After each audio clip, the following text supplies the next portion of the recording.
तमाम एक APC हुई थी और जिसमें चंद नागुज़िर वजूहात के बिना पर पाकिस्तान पीपल्स पार्टी का वफ़द नहीं पहुंच सका था और टाइम बहुत कम था और लिहाजा आज पाकिस्तान पीपल्स पार्टी का वफ़द सूबाई जनरल सेक्रेटरी जनाब वक़ार मेहदी साहब, सूबाई वज़ीर जनाब सईद गनी साहब और दीगर अफराद ज़िम्मेदारान यहाँ आए हैं। मजलिस वहदत मुस्लिमीन ने APC की तमाम जो जमातों की आरा थी उसके मिनट्स पाकिस्तान पीपल्स पार्टी और सूबाई हुकूमत को दिए हैं और इस पर एक तफसीली गुफ्तगू भी अभी हुई है और पाकिस्तान पीपल्स पार्टी ने इस बात का वादा किया है कि जो भी आरा सूबाई हुकूमत के हवाले से आई हैं इंशाअल्लाह सूबाई हुकूमत उस पर गौर करेगी और उसको जो भी तब्दीलियाँ चेंजेस लानी होंगी ज़रूर लाएगी। मैं बिला ताख़िर गुजारिश करूँगा मोहतरम जनाब सईद गनी साहब से कि वो इस मौके पर अपनी आरा पेश करें, बात करें। उसके बाद पाकिस्तान सूबे सिंध के MWM के पॉलिटिकल सेक्रेटरी जनाब सईद अली हुसैन नकवी भाई खिताब करेंगे। बिला ताख़िर सईद भाई से मैं गुजारिश करूँगा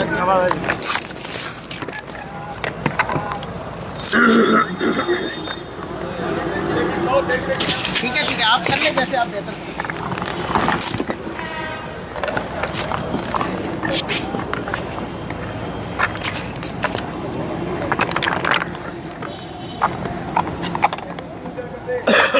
कौन सा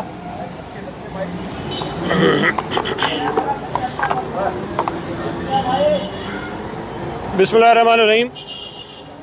सबसे पहले मैं MWM के तमाम दोस्तों का, अली भाई का, मुबशिर साहब का, आगा साहब का शुक्रिया अदा करता हूँ कि आज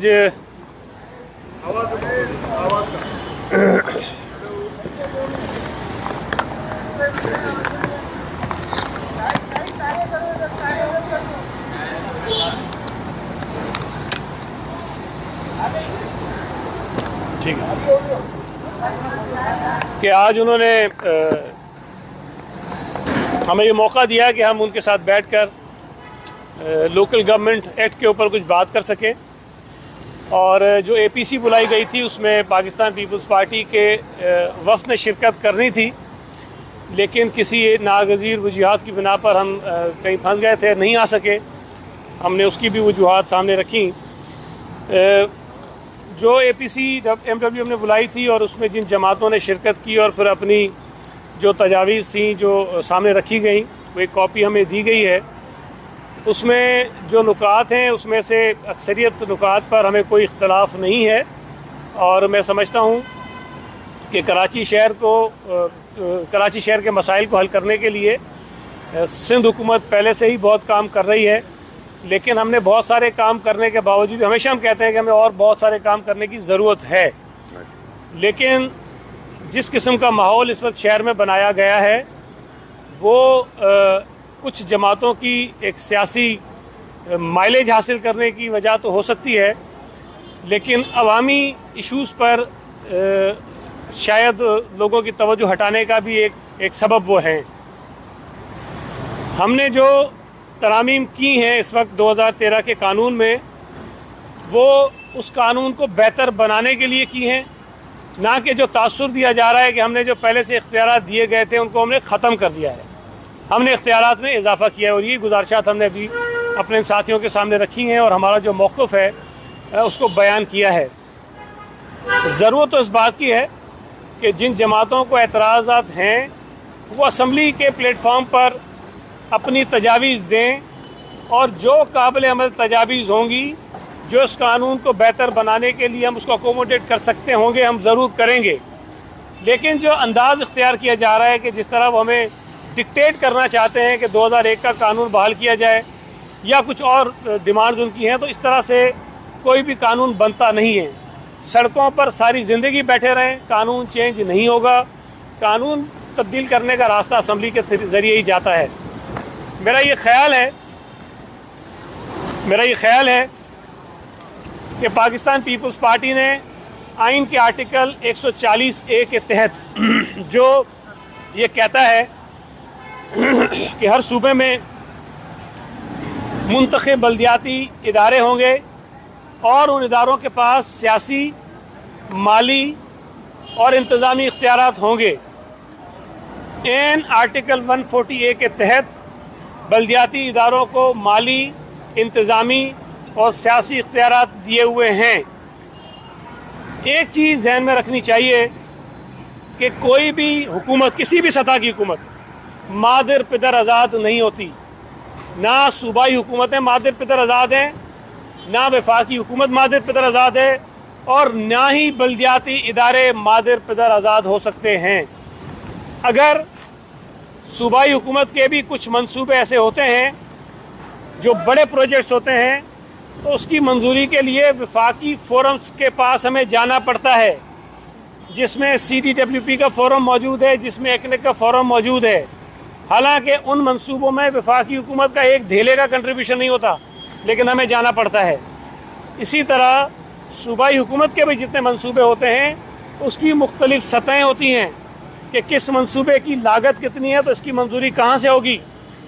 सिमिलरली बिल्कुल इसी तरह लोकल गवर्नमेंट के इदारों के भी मंसूबों की लागत की बुनियाद पर यह तय होता है कि उस मंसूबे की मंजूरी कहाँ से होगी। यूनियन कमेटी का जो चेयरमैन होता है, उसके अकाउंट में जो पैसे होते हैं, अपना बजट वो यूनियन कमेटी खुद बनाती है। वो ये फैसला करते हैं कि वो पैसे उनको कहाँ खर्च करने हैं। ये माली इख्तियार है, ये फाइनेंशियल अथॉरिटी है जो यूनियन कमेटी के पास भी है। अब यूनियन कमेटी ये तो नहीं कह सकती कि मैं सूबाई सिंध का बजट बनाऊंगी, वो मुझसे पूछ के बनाओ, ये नहीं हो सकता है। या सूबाई असम्बली ये नहीं कह सकती कि वफाकी बजट जो है वो मुझसे पूछ के बनाओ, वो मैं बनाऊंगी, ऐसा नहीं हो सकता है। तो KMC के अंदर भी आपको पता होगा कि वहाँ पर भी जो ट्रांसफ़र पोस्टिंग्स होती हैं वो मेयर करता है, एक हद तक MC करता है, इवन उससे नीचे जो डायरेक्टर्स होते हैं वो भी करते हैं। मैं वज़ीर हूँ, अपने महकमे के ऑफिसर्स भी मैं सारे ट्रांसफ़र नहीं कर सकता। 18 ग्रेड तक का मैं खुद करूँगा, 19 ग्रेड का चीफ सेक्रेटरी करेगा, 20 ग्रेड और उससे ऊपर वाले तबादले चीफ मिनिस्टर करेगा। तो ये एक निज़ाम है हुकूमत का जो हर सतह पे चलता है, जो तासुर दिया जाता है कि जी बल्दियात को ऐसा बना दिया जाए कि जिससे कोई पूछने वाला ना हो, वो किसी से ना पूछे। ये ऐसा हो नहीं सकता है। तो खुदा के लिए लोगों को गुमराह ना किए जाए।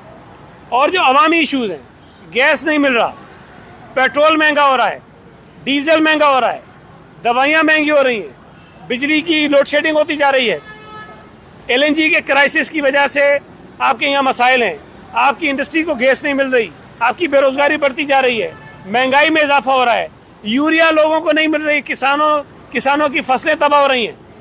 इन तमाम इशूज़ से लोगों की तवज्जो हटाने के लिए वफाकी हुकूमत ने एक ये प्लान किया है, जिसकी बुनियाद पर लोगों की तवज्जो डाइवर्ट की जा रही है लोकल गवर्नमेंट के कानून के ऊपर, ताकि आवाम जो है वो बात ना कर सकें उन इशूज़ पर जिनका उनको सामना करना पड़ा है। तो मैं MWM के दोस्तों का शुक्रिया अदा करता हूँ कि उन्होंने हमें मौका दिया, हमने अपनी गुजारिशात रखी। मुझे उम्मीद है कि हमारी बातों से किसी हद तक शायद मुतमईन भी हुए होंगे, और आइंदा भी हम ये राब्ते बरकरार रखेंगे और मिलजुल कर जो इस कानून में बेहतरी होगी वो भी तलाश करेंगे, और सूबा सिंध के मसाइल के लिए भी मिलजुल कर काम करेंगे। Thank you. औज़ुबिल्लाहि मिनश्शैतानिर्रजीम, बिस्मिल्लाहिर्रहमानिर्रहीम।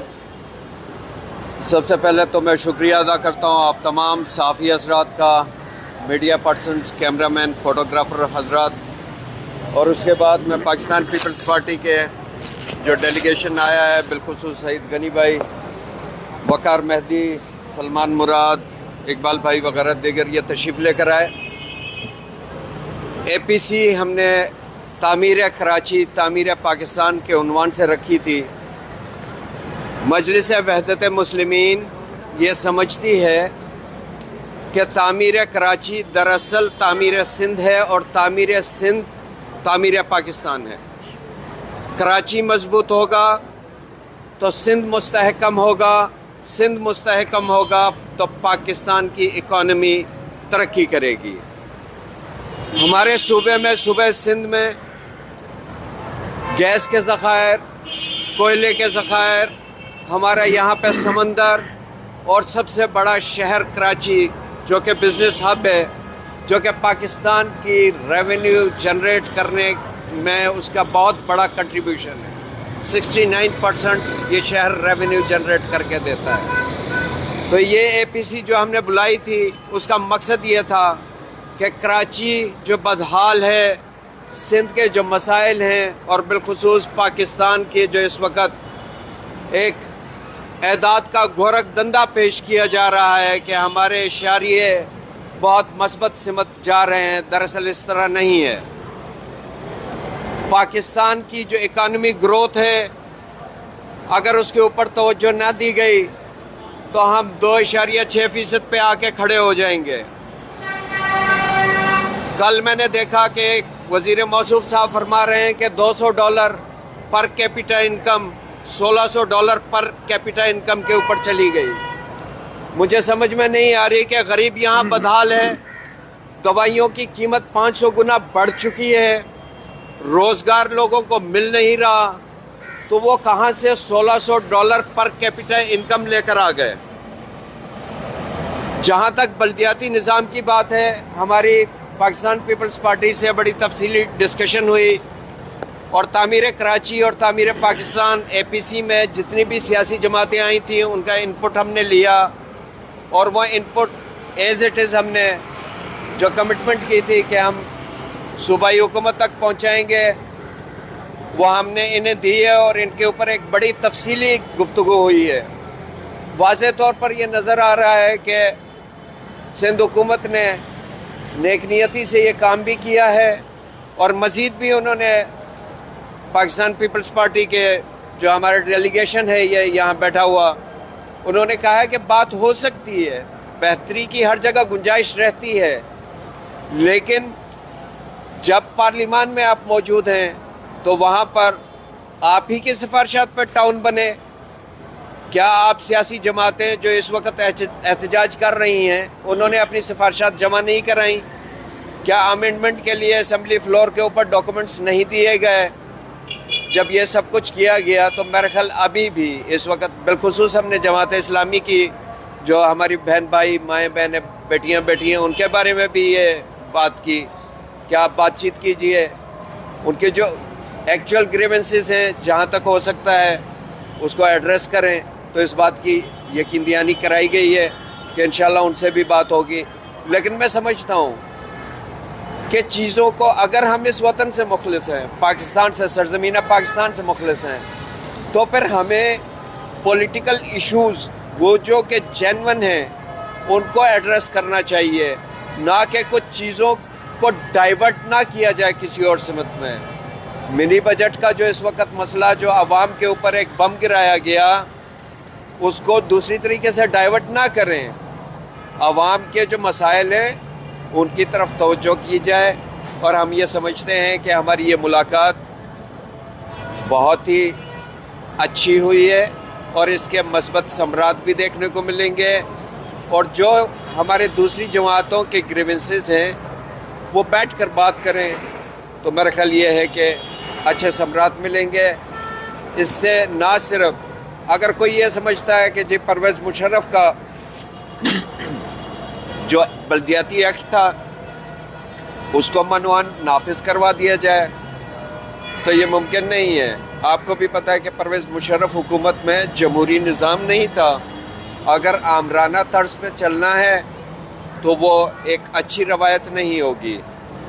हमने जो महसूस किया, पीपल्स पार्टी की हुकूमत, सूबाई हुकूमत ये चाहती है कि पॉलिटिकल पार्टीज़ बैठें, सही तरीके से सिफारिशात पेश की जाएं और उसके ऊपर डिबेट हो और चीज़ें बेहतर सिमत में जाएं। आखिरी बात जो मैं कहना चाहता हूँ वो ये है कि इस वक्त पाकिस्तान को जिन हालात से गुज़र रहा है, हम सब सियासी जमातों को कम से कम एक पेज के ऊपर इस मुल्क की आवाम को इन मसाइल से निकालने के लिए जद्दोजहद करनी पड़ेगी। पाकिस्तान से मुखलिस होना पड़ेगा, अवाम पाकिस्तान से मुखलिस होना पड़ेगा और पॉलिटिकल स्टंट से गुरेज करना पड़ेगा। बस ये बताइएगा, जमात इस्लामी के लिए जब 2001 के जो बल्दियाती कानून ना दें,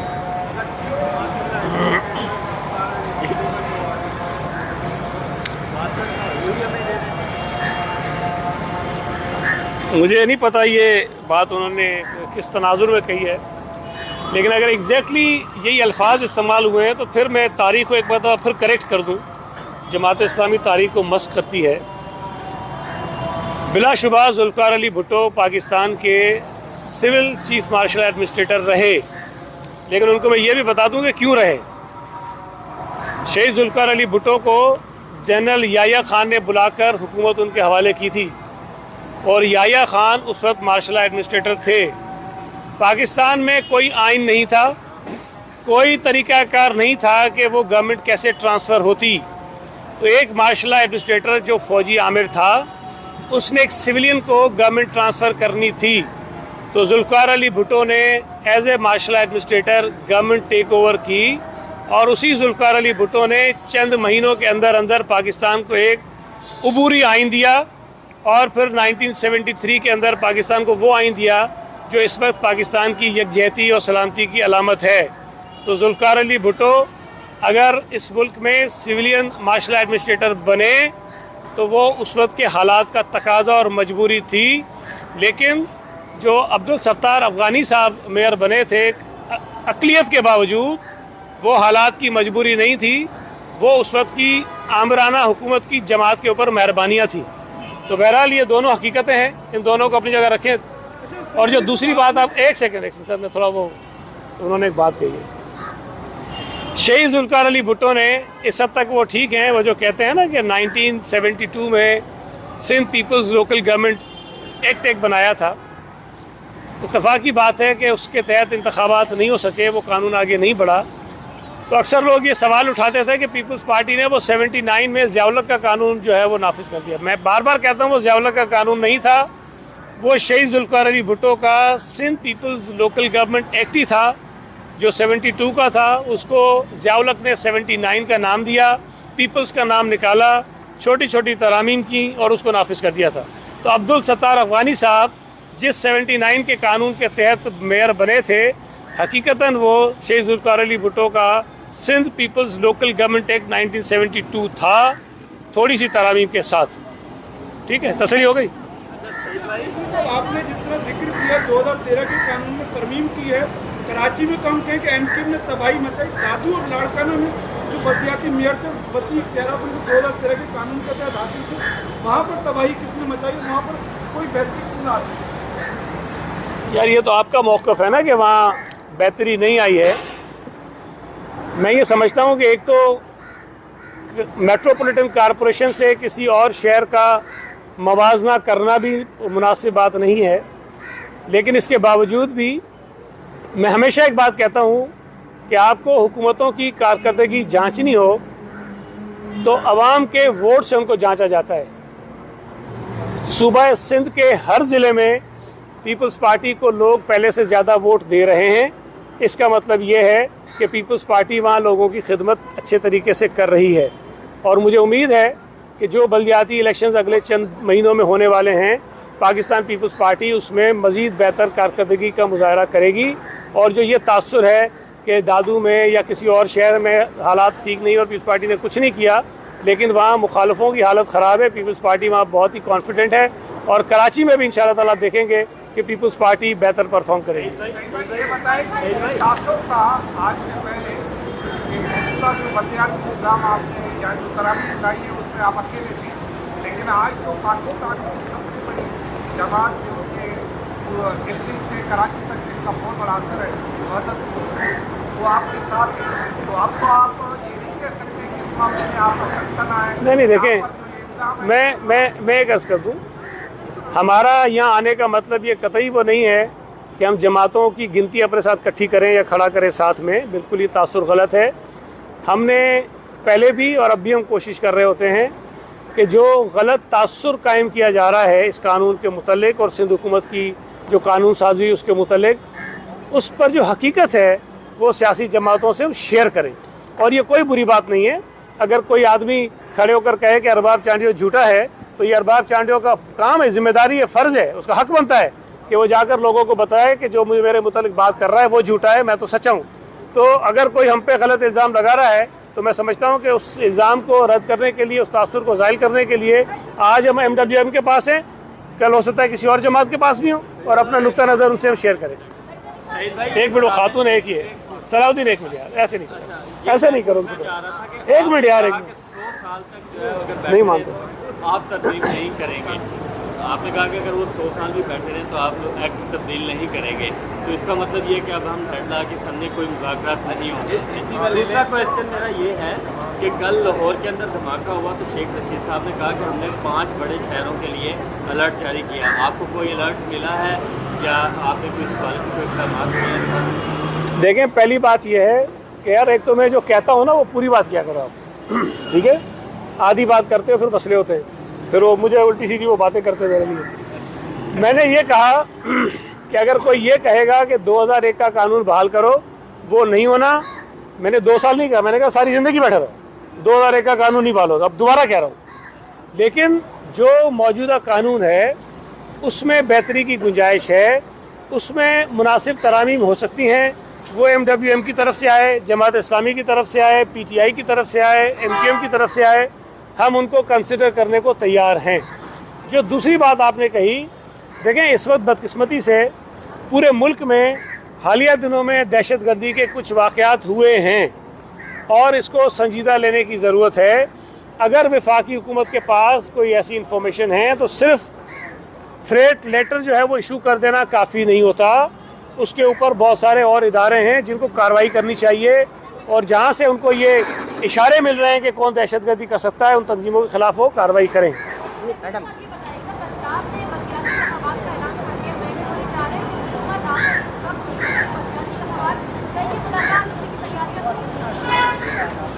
देखें, हमने बार बार कहा है कि हम बिल्कुल ये चाहते हैं कि बल्दियाती इंतखाबात जल्द से जल्द हो जाएं, लेकिन आपको कुछ आइनी और कानूनी तकाज़े पूरे करने होते हैं और उसके बगैर इंतखाबात नहीं हो सकते। इलेक्शन कमीशन ने डिलिमिटेशन का काम शुरू कर दिया है। जैसे ही डिलिमिटेशन मुकम्मल हो जाएगी उसके बाद इंतखाबात की तारीख आ जाएगी। हमें जल्दी है, हम भी ये चाहते हैं कि जो ये बेचैन रूहें फिर रही हैं ना शहर में, जिनको परेशानी है कि हम बड़ी ज़िल्लत आमेज़ शिकस्त का हमें सामना करना पड़ेगा, उनको जल्द से जल्द उनके मंतक के अंजाम तक पहुँचाएँ।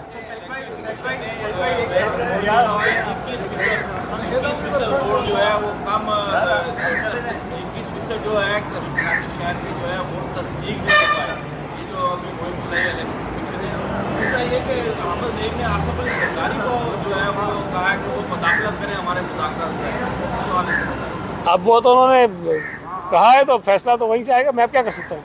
लेकिन ये है कि जो वोटों की आपने बात की, देखिए इलेक्शन कमीशन ने जो वेरिफिकेशन का अमल शुरू किया था उसमें हम शुरू से ये कहते रहे कि जो उनके पास जितने लोग उन्होंने डिप्यूट किए हैं उनके लिए ह्यूमनली पॉसिबल नहीं है कि उस अरसे के अंदर तमाम वोटों को वेरीफाई किया जा सके। तो कई जगहों पे तो ये मुमकिन है कि वो डोर टू डोर गए हों, लेकिन कई जगहों पे शायद ये भी शिकायत आई होगी, पूरे मुल्क की बात कर रहा हूँ, कि लोगों ने डोर टू डोर विज़िट नहीं किया होगा और अपने दफ्तरों में और घरों में बैठकर कुछ काम किया होगा, जो बड़ी ख़तरनाक बात है। इस पर सियासी जमातें अपना अपना किरदार अदा करें। हमने भी कोशिश की है, इलेक्शन कमीशन को इस इशू को देखना चाहिए। और कराची शहर में माजी में बहुत सारी गलत वोटों का इंदराज भी रहा है। ये कोई नई बात नहीं है कि ऐसी जगह जहाँ पे 5 वोट होने चाहिए 500 वोट होते थे, अगर वो ठीक हुए तो अच्छी बात है। ठीक है, पढ़ो ना, ये देख के नहीं बोला, ऐसे बोला।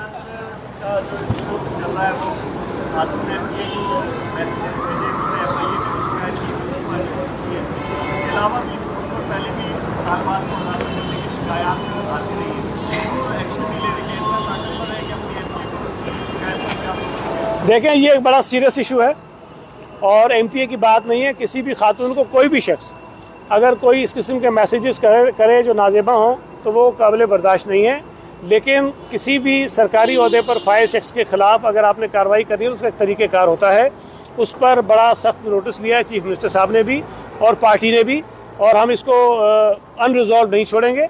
अगर तो VC इसके अंदर वाकई इन्वॉल्व है तो उसके खिलाफ बिल्कुल कार्रवाई होगी। अभी तो सवाल कर चुका।